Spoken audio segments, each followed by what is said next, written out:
Welcome back, Shop Rats. It's a Talk About It Tuesday, and today is actually Father's Day, and I'm sitting out here tending the grill, and I thought, it's just a great opportunity to talk about a couple things, especially in light of the current projects that we're working on. So let's talk about it. I'm Mike. This is My Cars Shop. Today's subject is painting a vehicle, what it takes. Now, we're doing some obviously hands on practical paint job stuff here.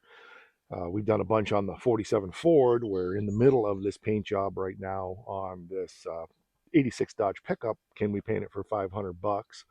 And we're sharing in detail all the variances and nuances and the time it takes to paint a vehicle.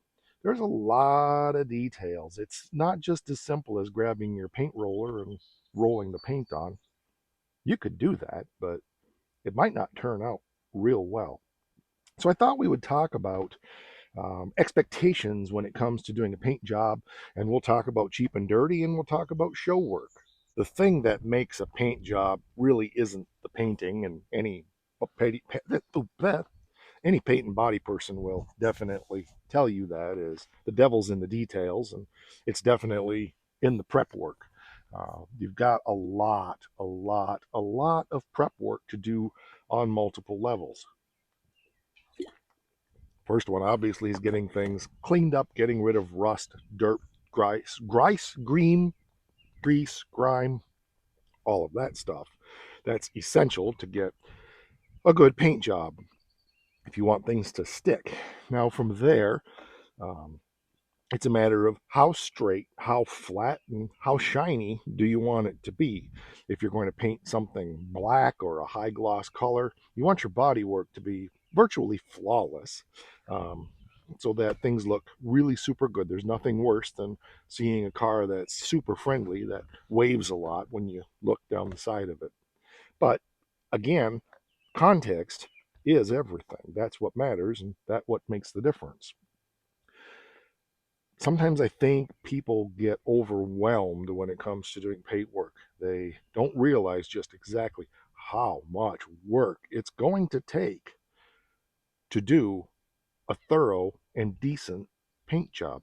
Just like any other project around the shop, we try to break things down into little bite sized pieces and little spots and things like that. I know in the $500 paint job series, we've had people commenting on, well, why aren't you doing, you're working right there. Why aren't you doing this? Why aren't you doing that?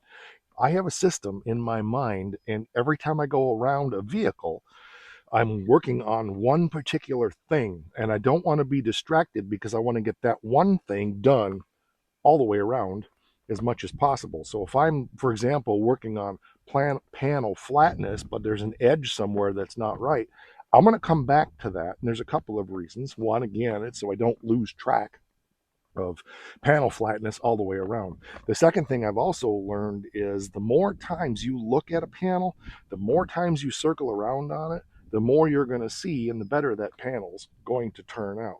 So that's my methodology. That doesn't mean it's the right way, but I like to go back and look at a panel two, three, four, five, six, sometimes even 8 times to make sure that I haven't missed a detail, especially when I'm doing show work. Now, in the $500 paint job, we're not doing show quality work and we're not trying to get things flat, but well, somewhat flat, but not perfectly flat. And really, the ultimate goal when you're doing a show job is to make that look like a mirror. And if you go over to the 47 Ford playlist and go back a ways, you'll see me working on the front fenders for that car and the amount of time it takes to get a panel flat before you can even consider painting it. It's a lot. I think one of the most key things when you're going to paint something is deciding right up front what the goal is. What's the end product going to be? And then sticking to that goal. It's real easy to start becoming perfectionistic when it comes to doing paint and body work and let go of the fact that, for example, we're doing a quick and dirty $500 paint job. We're not making a show truck. Therefore, I need to continually, and you've heard me in the series, but I need to be continually reminding myself, not a show truck, Mike, not a show truck. My buddy that owns the truck also reminds me of that. not a show truck. So keep that in mind. If you need to put a poster up on the wall, not a show car, not a show car, or whatever, it needs to be perfect. This is a show car. This is a concourse. This is a $750,000 restoration we're doing, or this is a $300 throw some mud in a hole with some duct tape and Whatever. so those contexts are very important, is what I'm trying to say. And you don't want to lose sight of that. For example, I'm sitting here looking over at Scoops, and I need to do some paint and body work on the door of that car because there's some spot. Well, the door on that car had sprung around and bent, and it had to be fixed many, many, many years ago. So there's some mud and things in it, and I don't know exactly what's in it. And Because I'm considerate. I've considered replacing the door on that car because I have some really, really super nice straight doors. I could put one on there.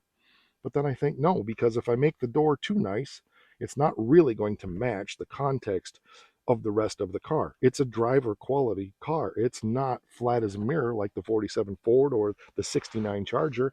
And there's nothing wrong with that. In fact, I enjoy that car because of that, because I don't have to worry about it if somebody goes and gives it a door ding. It is what it is, right? Remember what we say, that contexts aren't just the text messages you get from your relatives in prison. I really think it's that way with any project, whether it's a paint job project you're doing or a fabrication project or anything else. We talk about that all the time on the channel. What's the context of what we're doing? And sometimes good enough is good enough. Now, paint and body work is very manual intensive.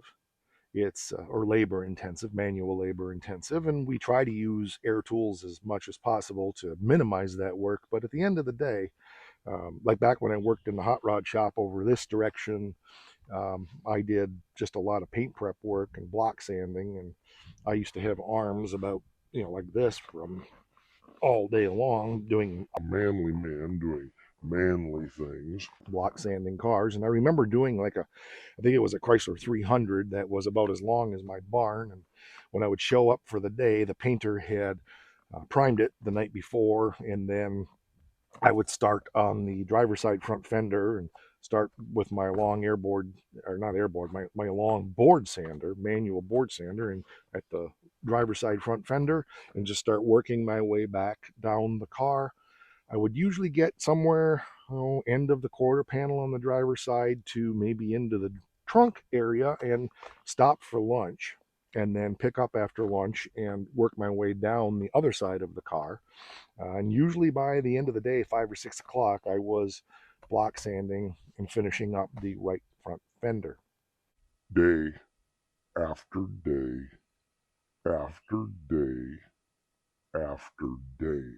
A lot like board sanding the side of a building in many ways, but we were doing a high quality show paint job on that, and it needed to be flat as a mirror. And it was. I wished I had pictures of that one. I never took any. It turned out absolutely gorgeous. Amount of time I had sanding on that car, all told, 100 hours. Wouldn't surprise me at all, because you start out with big rocks and then you work your way down to smaller rocks and smaller rocks and smaller rocks. And I think the last that I was doing before we got into the wet sanding part was 400, I think, on the board sander. And then, of course, the grit gets to be too small and it plugs the sandpaper up, and you need to get into the wet stuff to keep the sanding stuff flowing out. But the point is that paint and body work, whether you're doing cheap and dirty or if you're doing high end show quality work, regardless, it's very time consuming. If you look at the paint series on that truck, I think we're at episode 14 right now, 12, 14. I'm not sure where this Talk About It Tuesday is going to fall in the scope of all the episodes that we're cranking out right now. But if you look um, at the amount of work we've put into that. And we're not done yet. And all I'm doing right now is just the cab and the doors. I still have a hood and a box to do for that truck. So we're still going to be doing some work on that truck for quite a while to come. And that is the whole point of this channel, is to give you real world, realistic expectations and share the real world stuff on what it's like to spend a day here in the shop working on any one of the projects that we happen to be doing. Now, I admit that I'm not going to give you 8 hours of video of something that I worked on for 8 hours. Although we maybe could do a live stream. I've never really done one of those. But that's where we're at. So I just wanted to do a little talk about it on paint and body work, expectations and time and that kind of stuff to tell you um, it's not something that you can do fast if you want it to look decent when you're done. All right, that's going to do it for this one. And we will catch you on the next one. Rock!